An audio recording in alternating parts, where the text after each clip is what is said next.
Ndugu zangu wa Afrika, ni siku nyingine tena. Niko hapa mbele yenu kwa unyenyekevu mkubwa sana. Namshukuru sana Mungu kwa kunipa nafasi hii ya kushare yale ambayo natamani tu tunazungumza. Asante kwa wote ambao wanaendelea kusupport. Asante kwa wote ambao wamesubscribe. Asante kwa wote ambao wanaendelea kushare message zetu. Ni muhimu sana. Hii si kwa sababu ya jina au si kwa sababu tunataka tujulikane, lakini tupo kwenye mission. Na mission yetu ni kuunite Africa. Hiyo ni vision yetu. And mission yetu ni kudecolonize the mind through authentic knowledge. Yani kushibisha akili zetu na ufahamu chanya kuhusu Afrika au fahamu halisi kuhusu Afrika. Huwa napenda kusema mara nyingi sana, wakoloni walipokuja, ajenda yao moja kubwa ilikuwa ni hii. Ilikuwa ni kubadilisha identity ya Mwafrika. Sasa nitakuelezea kwa ufupi kidogo kwamba walichokifanya walipokuja wakaenda maeneo mbalimbali. Zipo nchi za Afrika ambazo zilibadilishwa majina yao. Kwa mfano, ukienda Angola, sasa hivi unaita Angola, lakini ilikuwa ni kingdom. Haikuwa hata ni nchi, ilikuwa ni kingdom na ilikuwa inaitwa Angola Kingdom. Angola, but hawa koloni walipofika wakasema kwamba wanashindwa kupronounce Angola, kwa hiyo wakaita Angola.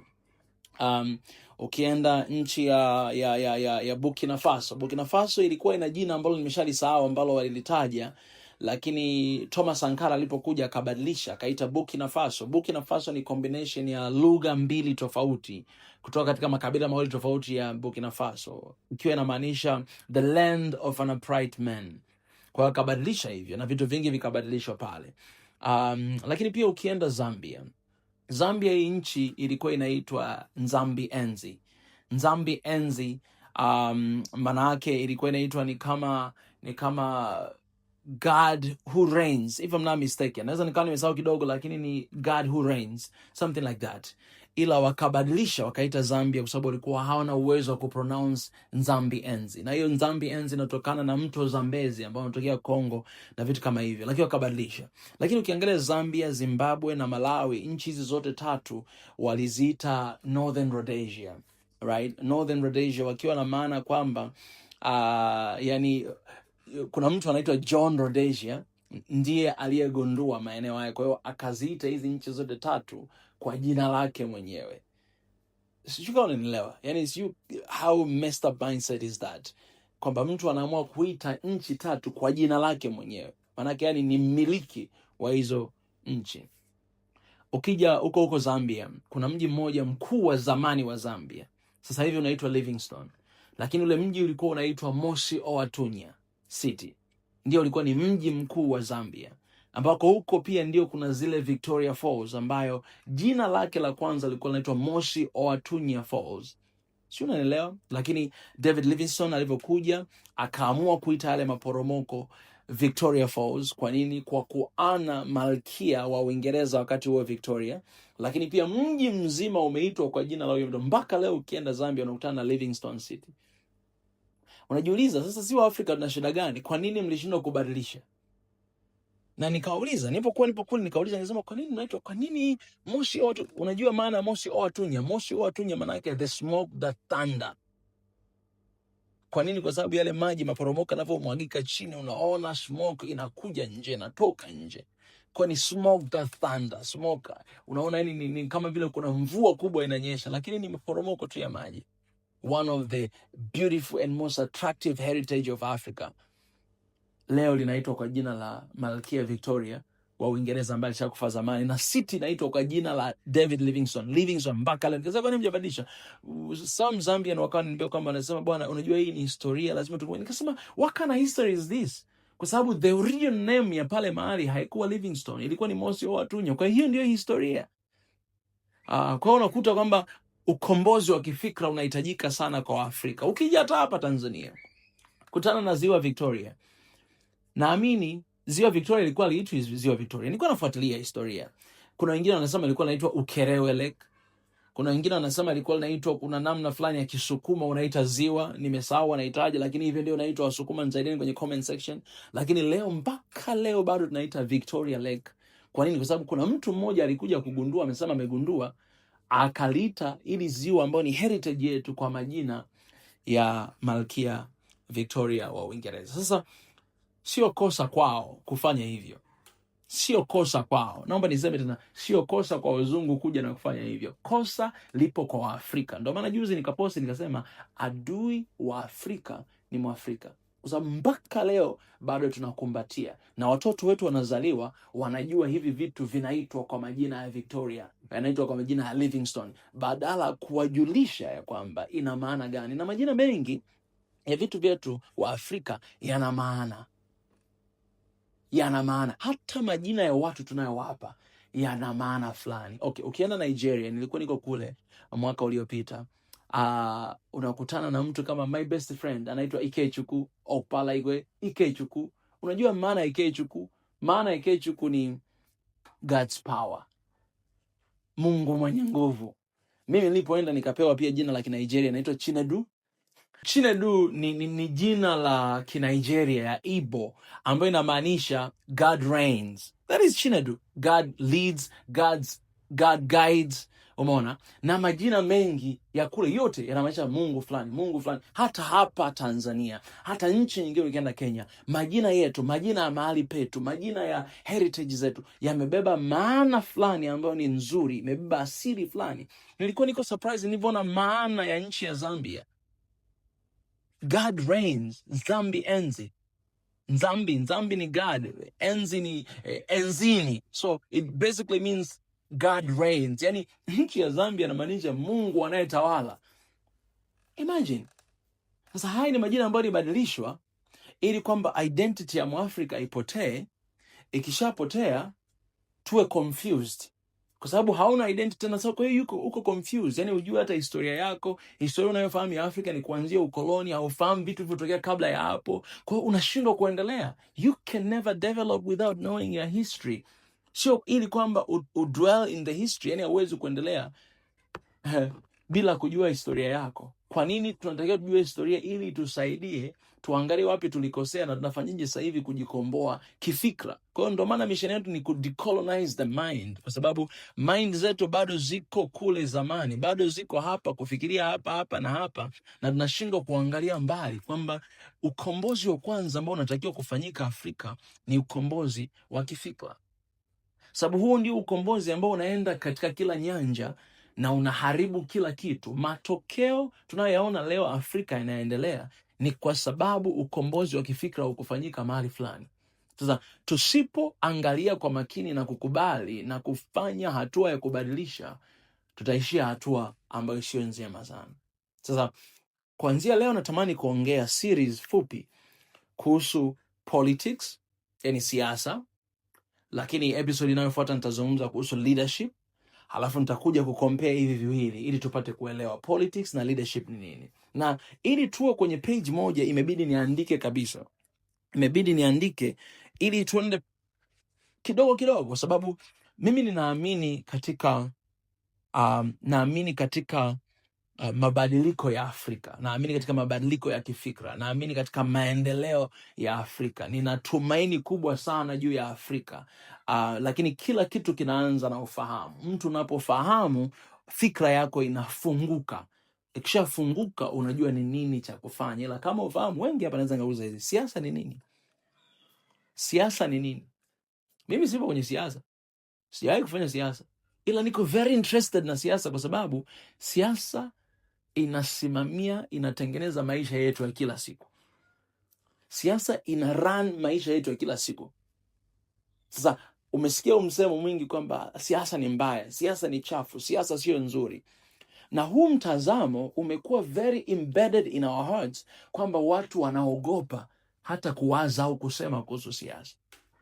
Kwa nini? Kwa sababu wanaona kwamba hii ni mbaya, hii ni chafu, haitusaidii chochote, haijawahi kutusaidia chochote. Lakini umeshawahi kujiuliza kwamba labda tatizo sio siasa, lakini tatizo ni wanasiasa? Umeshawahi kujiuliza kwamba tatizo labda Afrika linalotusumbua sio siasa itself, lakini ni wale ambao wana represent. Sasa labda niseme tu kwa utangulizi kidogo, unaweza ukawa mwanasiasa na usiwe kiongozi. Sio, unanielewa? Unaweza ukawa mwanasiasa na usiwe kiongozi. Sio kila kiongozi ni mwanasiasa. Hivi ni vitu viwili tofauti. Lakini siasa ina influence kila kitu, na siasa ndio inayotupa viongozi. Sio, unanielewa? Lakini kwa nini nafika hatua tunasema siasa ni mbaya na ni chafu? Sasa hii ipo ndani ya mioyo ya watu wengi hadi wanaogopa, hawatamani kujihusisha nacho, kwa sababu wale wanaowakilisha katika bara letu la Afrika, tena sio Afrika, duniani kote, wana represent vibaya. Sasa siasa ni nini? Nimeandika hapa kwamba siasa ni mchakato na utendaji wa kufanya maamuzi yanayohusu kundi la watu, hasa ndani ya nchi, serikali au jamii. Kwa hiyo siasa ni mchakato. Ndio hivyo, kwa kifupi sana, siasa ni mchakato na utendaji wa kufanya maamuzi. Kwa ukishaona siasa, unaunganisha na kitu kinaitwa maamuzi yanayohusu kundi la watu. Haya maamuzi hayahusu kitu chochote kingine, yanahusu kundi la watu. Wanaweza kawa ni watu wachache, inaweza kawa ni jamii, inaweza kawa ni nchi, inaweza kawa hata ni bara. Hiyo ndio siasa. Twende pamoja. Lakini siasa inahusisha mamlaka. Sasa hapa ndio tunaenda kwenye haya mamlaka. Ndio nimesema siasa ndio inayotupatia viongozi. Kwa hiyo kupitia siasa unapata kiongozi. Na unapozungumza kuhusu uongozi, unazungumza kuhusu mamlaka, unazungumza kuhusu power, nguvu. Mamlaka husisha uongozi, inahusisha utawala, inahusisha sheria na mgawanyo wa rasilimali. Hiyo ni siasa.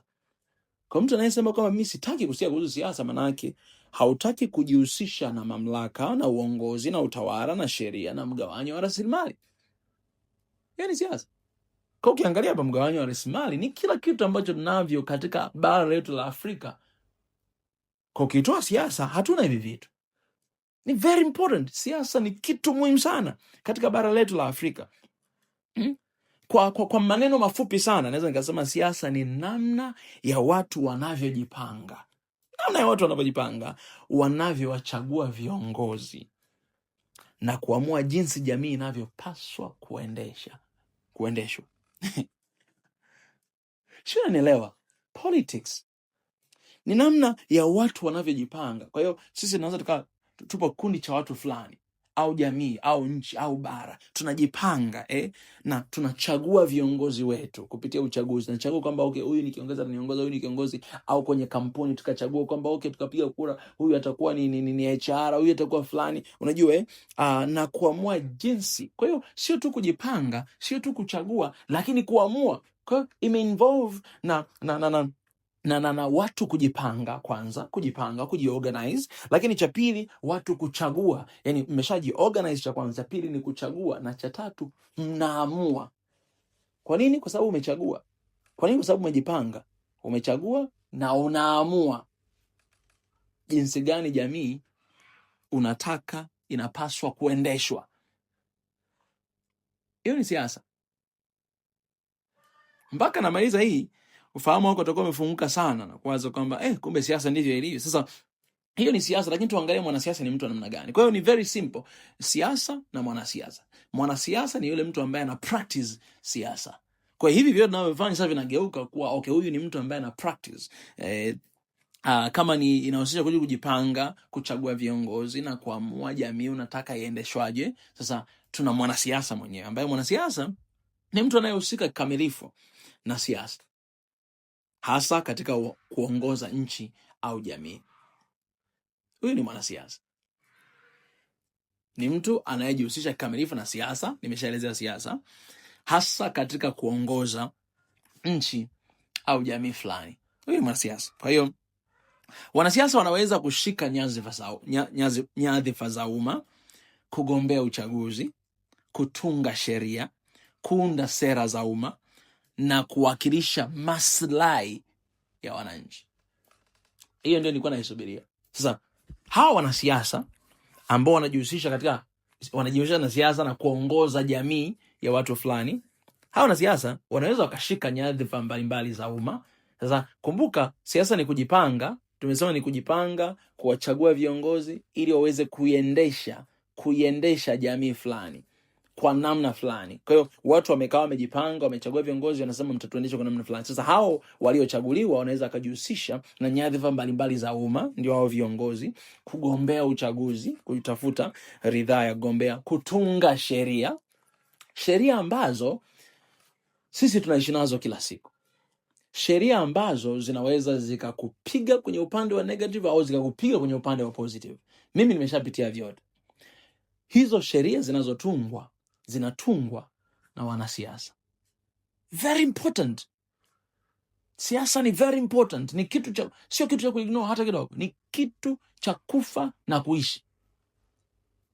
Ni maisha. Siasa ni maisha ya kila siku. Sheria ambazo zinatuongoza sisi kila siku hapa tunavyoishi.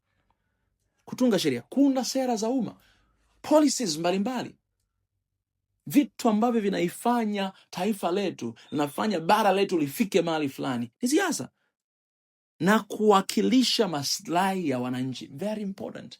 Very important. Huyu ndio mwanasiasa. Yaani sasa mwanasiasa yuko pale kuwakilisha maslahi ya wananchi, kuwakilisha maslahi ya wale anaowaongoza katika ile jamii fulani, kuwakilisha maslahi ya bara lake. Kwa hiyo kama mimi nilia na maono juu ya Afrika, manake kama nikisimama katika hiyo position, manake ni kwamba inabidi niwakilishe maslahi ya Wanaafrika.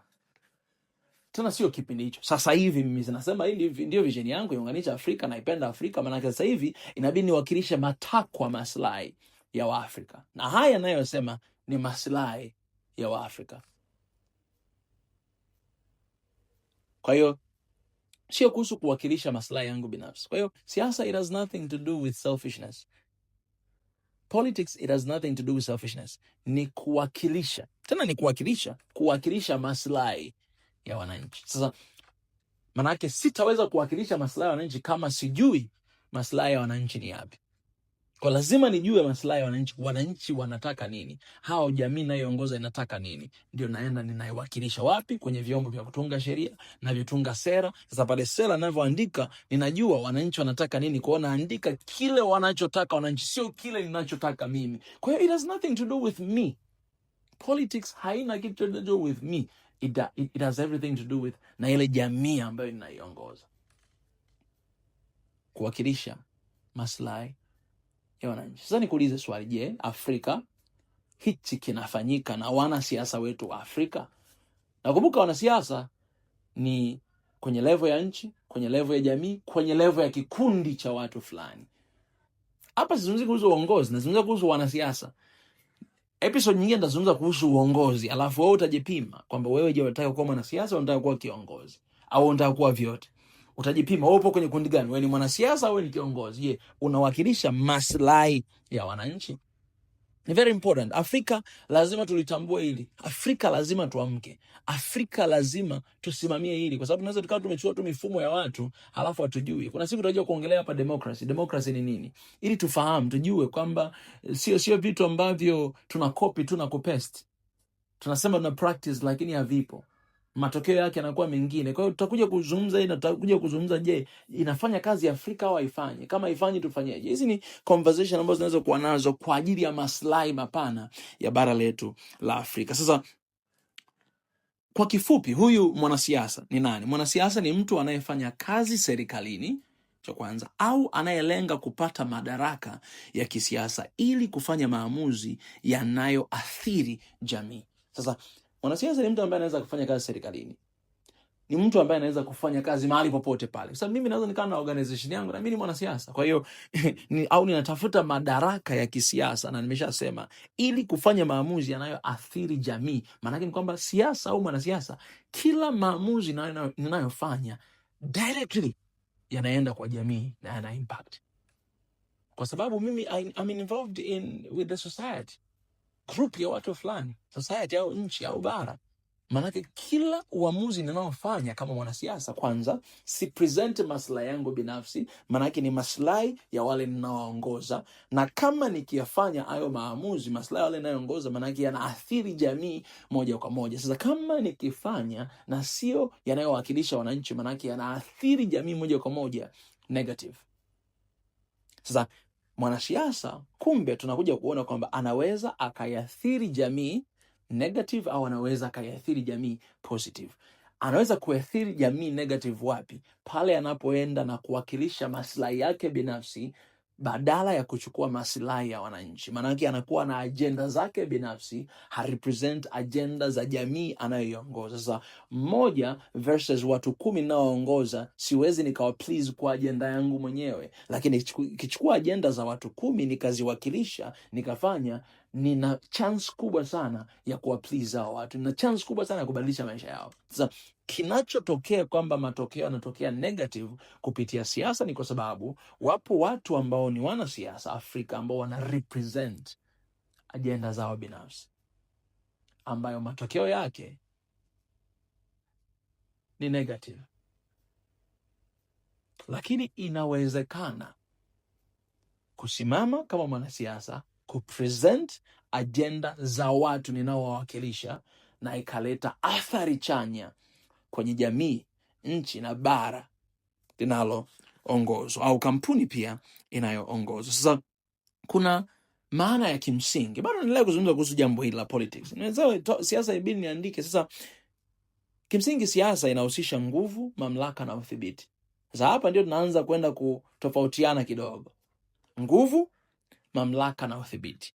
Nguvu kwa sababu tayari ukishapewa ridhaa ya kuwakilisha watu, una nguvu juu yao, una sauti juu yao. Chochote utakachokifanya kinaathiri ile jamii, ni nguvu. Mamlaka ndio hayo, kwamba mimi nina uwezo wa kufanya chochote, nina uwezo wa kusema lolote juu ya watu ambao ninawaongoza. Sauti yangu wanaweza wakaisikia, ni mamlaka.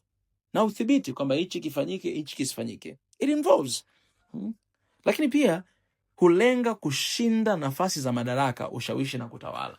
Kwa hiyo siasa ni kushinda nafasi za madaraka. Watu wanaanza kurun, labda wanataka kwa ajili ya udiwani, kwa ajili ya ubunge, kwa ajili ya uraisi, na kwa ajili ya nchi nyingine mbalimbali, hata ugavana wanafanya, unajua wanafanya hivyo, wana kurun hizi nafasi mbalimbali za madaraka.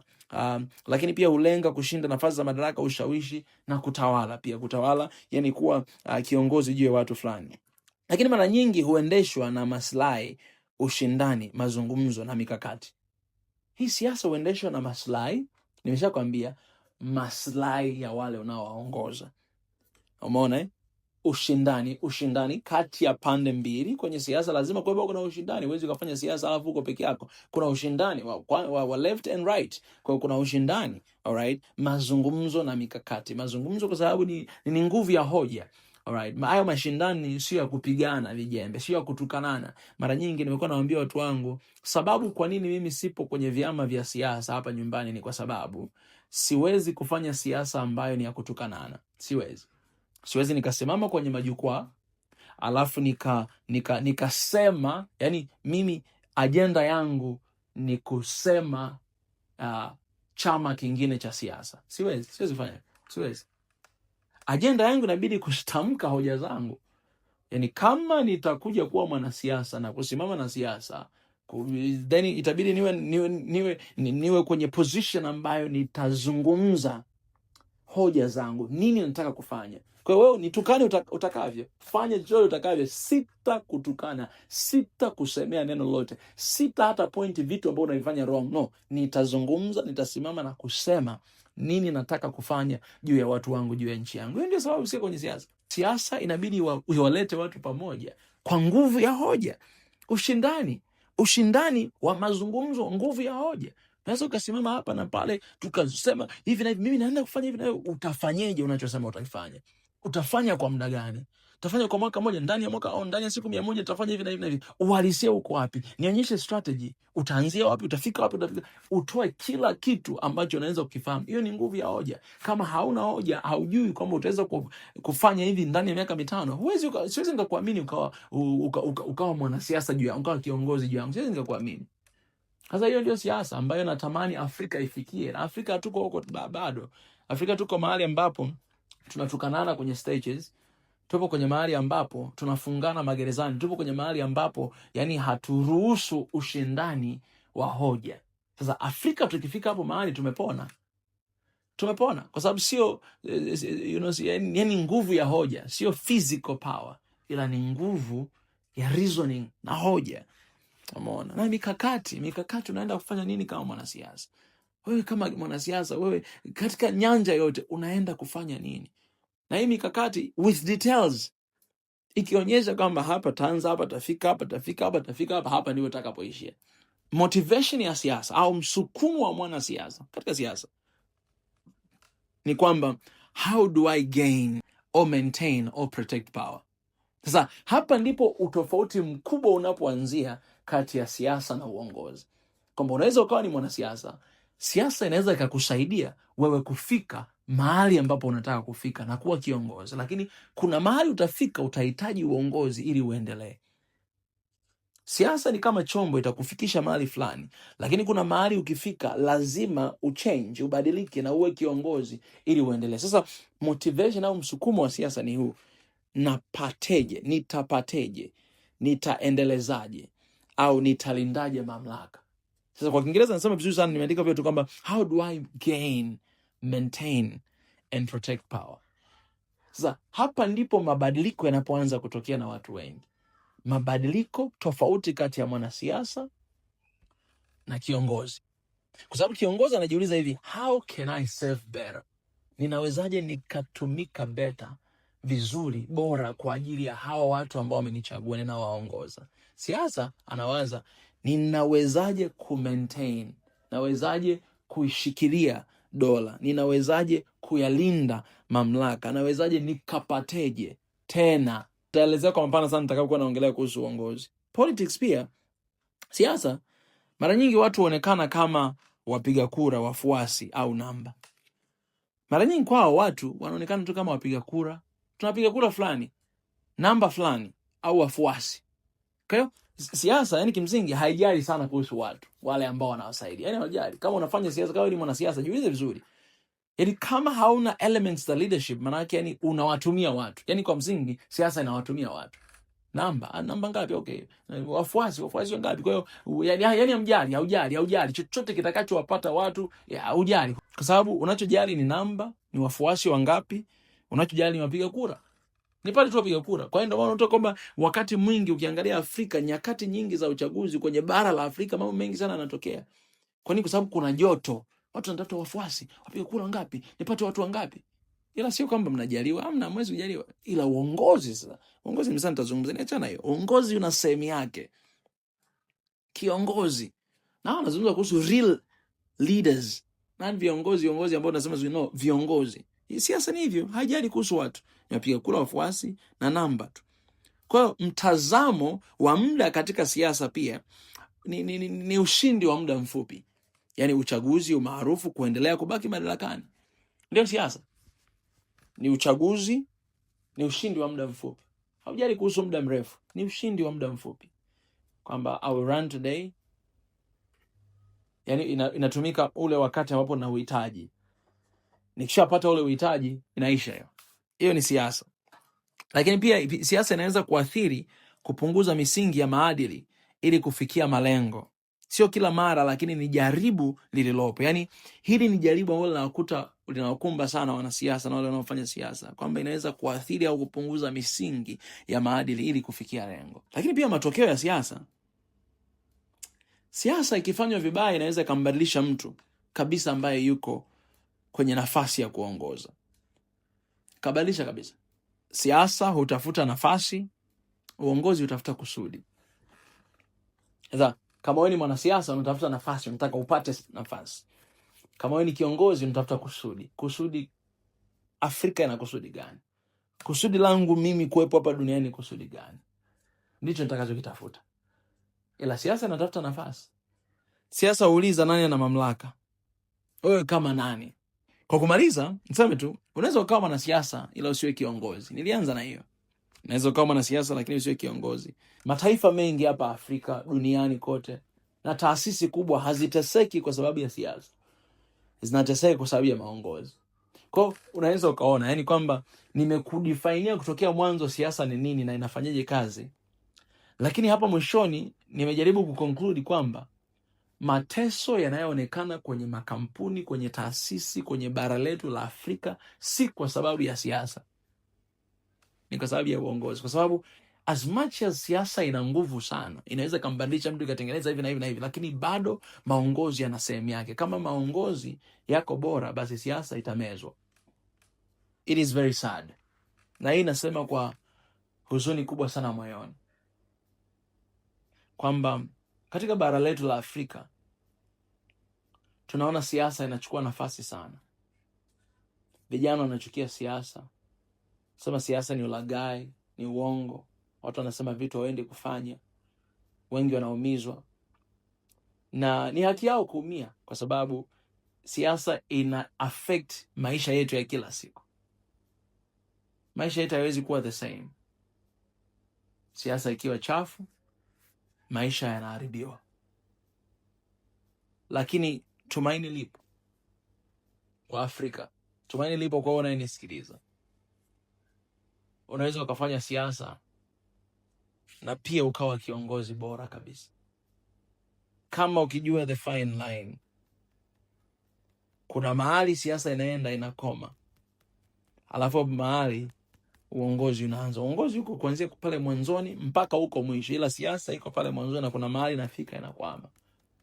Watu haonekani kama namba au wapiga kura tu, ila watu wanaonekana kama ni watu kweli kweli. Sio, unanielewa? Vitu vinabadilika. Kwani kuuliza swali, je, wewe ni mwanasiasa au ni kiongozi?